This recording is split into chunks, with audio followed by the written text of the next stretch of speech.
So welcome back to the mini video guys and my YouTube channel guys. Today friend we are going to talk about guys how can we turn off super power saving mode setting in a Realme phone.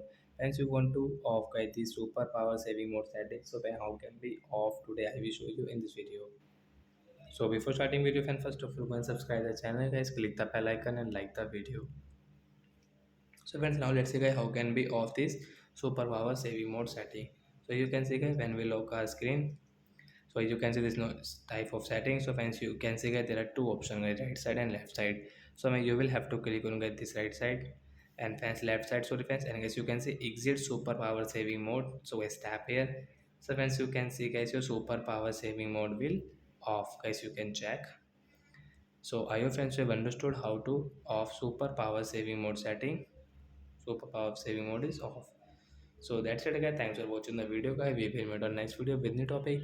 Before going guys, please go and like the video, subscribe the channel. Bye bye friends, and friends do you have any doubt related to guys your Realme phone battery setting guys, you can ask me in comment section, I will check, I will help you. Bye guys.